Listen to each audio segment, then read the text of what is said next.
Hello guys, my name is Diego Pacheco and this will be a Java video. So today we're gonna talk about object creation in Java, and we're gonna be looking to four patterns. We're gonna be doing singletons, static factors, builders, and immutable classes. This is highly inspired by the effective Java tree book.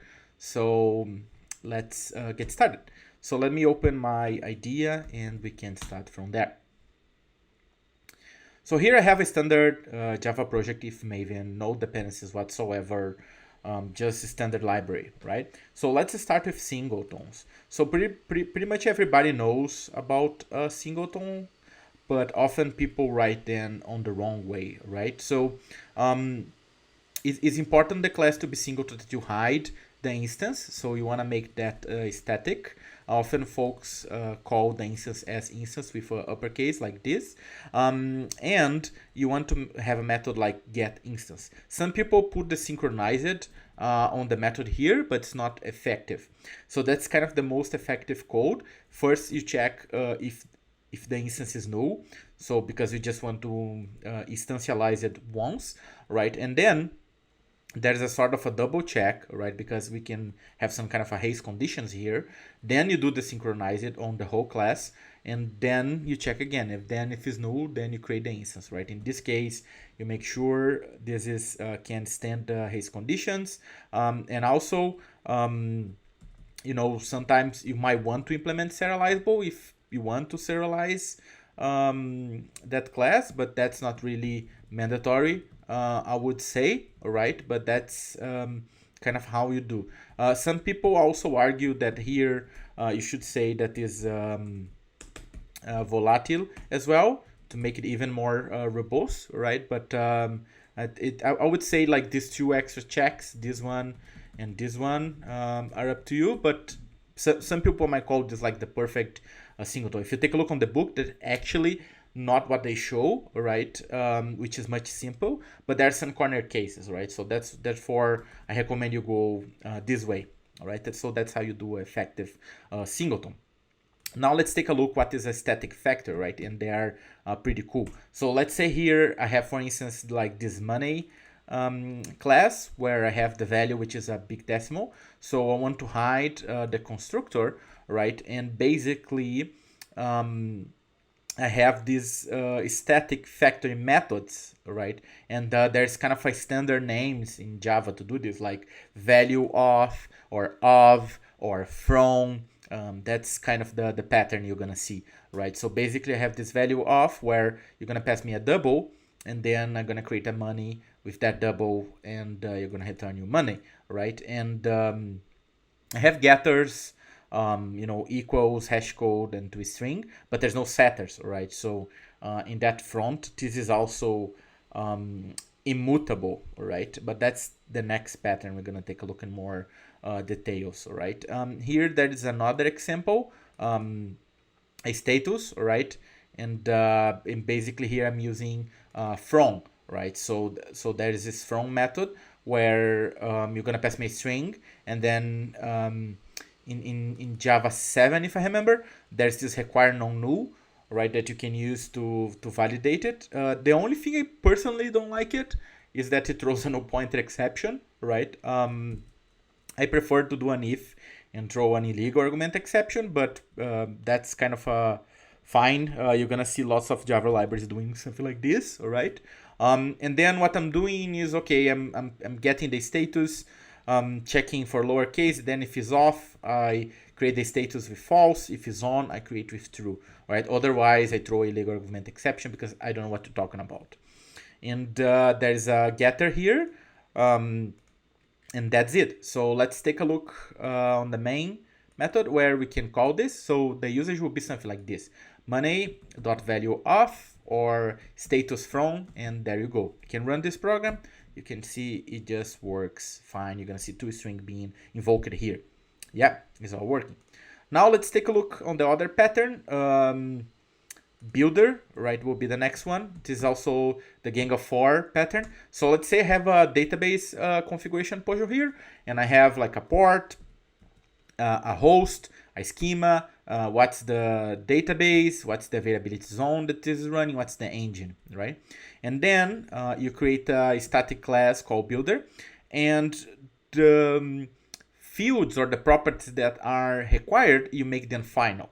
If they are final, they must be passed through the constructor. And the other ones that are not final, they can be optional, and you can assign default values. So for instance, here, you need to pass me a port and host, but schema gonna assume is default, DB are gonna assume default, AZ are gonna say US with 2, and engine are gonna assume is MySQL.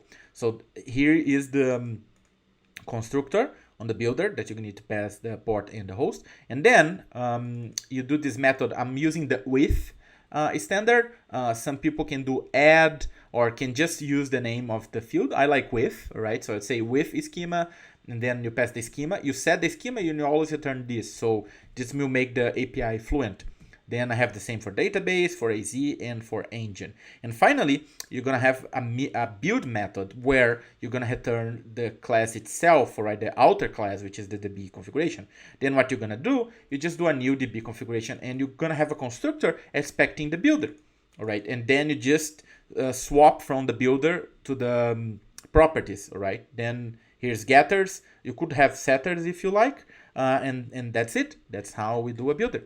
So let's take a look at here, right? And then this is how we can use it. We say new, then db configuration.builder. I'm passing the mandatory properties here, which is the port and the host. But as you can see, I'm not passing all the properties, like I'm not passing db here. And then I'm doing the fluent interface, like with AZ, with engine, and then I'm building. And here I'm creating, you're gonna see toString being invoked, right? And you can see it's all working. So some notes on builders, right?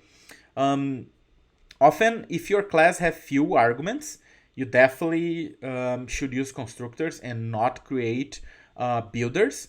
Builders, they are much more complex. If you take a look here, just my builder implementation, right, from line 14 to line 53, right? So it's quite big, and that's kind of you know, you don't want to boost from builders. So let's say if you just have one property, pass that property on the constructor, right? Or doing some IOC with set injection, for instance, right? But do not abuse on builders. Only create when you have more than a handful of properties, right? That the constructor will be hard to read and hard to reason about, right? So use builders with care.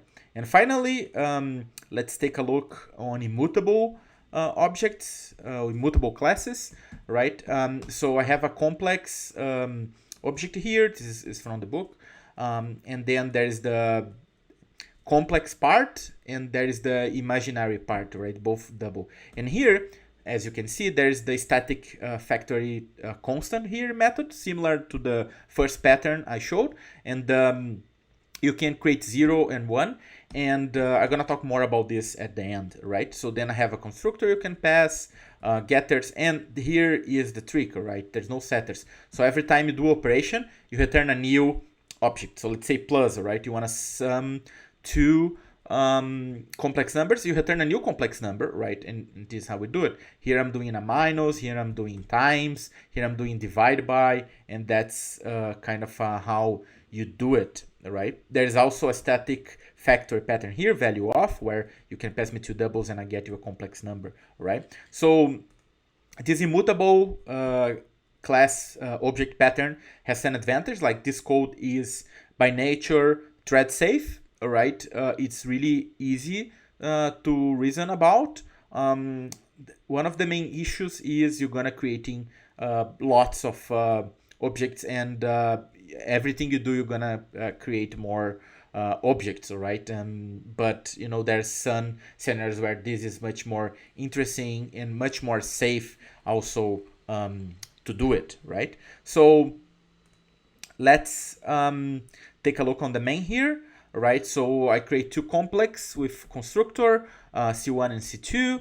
Then I'm doing a plus here. This will create a third complex number. Here I'm using the 0 and the 1, and here I am calling value of, right? So the 0 and the 1, this is our kind of a static factories for my complex immutable class. They're interesting because this is kind of internal of the object. So you can see I'm kind of sharing the internal parts of the object with classes that are consumers, and that's are fine because we are really thread safe and we are very careful about how we deal with state in this code here. So that's totally fine. We can share these internal details because they're pretty much factory constants. They're no big deal. And that's a cool thing about this pattern, right? You can share parts of it because you're not really, you know, global mutable state, right? Because every operation we do is actually returning a new object, right? So it make it